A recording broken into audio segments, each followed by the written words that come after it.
Quand l'amour ne suffit plus, que reste-t-il? L'ambition? La trahison? Cette histoire va vous glacer le sang.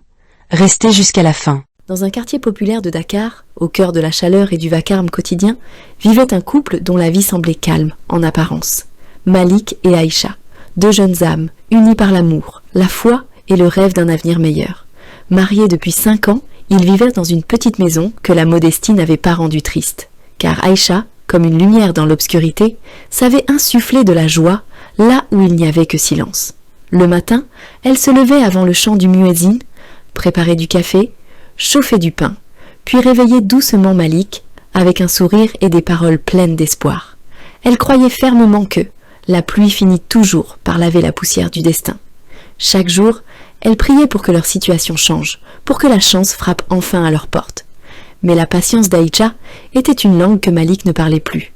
Depuis plusieurs mois, il sentait une colère sourde gronder en lui, comme un feu qu'on essayait de cacher sous un tapis. Tous les matins, il partait au travail avec un cœur lourd, et tous les soirs, il rentrait avec un regard plus vide que la veille. Il travaillait comme manutentionnaire dans un entrepôt. 10 heures par jour à soulever, charger, transpirer, pour un salaire qui ne couvrait même pas les besoins de la semaine. Pendant que lui cassait son dos, d'autres semblaient grimper les échelons de la vie sans effort. Il les voyait dans les rues du quartier. Voitures rutilantes, chemises repassées, montres dorées, téléphone dernier cri. Il ne comprenait pas. Pourquoi eux? Pourquoi pas lui? Avait-il raté une porte? Était-il né dans le mauvais couloir de l'existence? Chaque soir, il s'asseyait sur le vieux tabouret devant leur maison et regardait les étoiles. Non pas pour rêver, mais pour se demander combien il faudrait en décrocher pour devenir quelqu'un. Aïcha, elle, continuait à croire en lui. Elle préparait des repas simples, le soutenait, lui disait que tout finirait par s'arranger. Mais Malik n'écoutait plus. Son cœur était déjà ailleurs.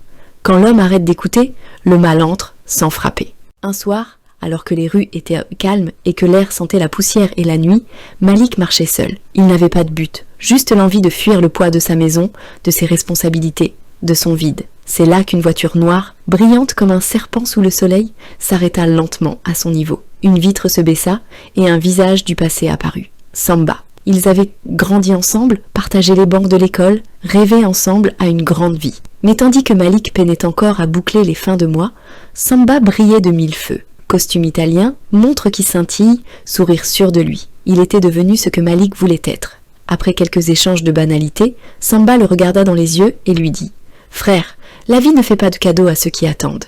Si tu veux changer ta destinée, il faut parfois la forcer. » Puis, il lui tendit une carte, une simple carte avec une adresse et ces mots « Demain soir, viens, si tu es prêt à réussir. » Et il repartit, laissant Malik seul dans la nuit, la carte dans la main, le cœur en tumulte. Cette nuit-là, Malik ne dormit pas. Il s'allongea à côté d'Aïcha, qui dans son sommeil murmurait son nom comme une prière. Il la regarda longtemps. Elle était belle, paisible, pleine d'amour pour lui. Il savait qu'elle donnerait sa vie pour le voir heureux. Mais au fond de lui, une voix murmurait autre chose.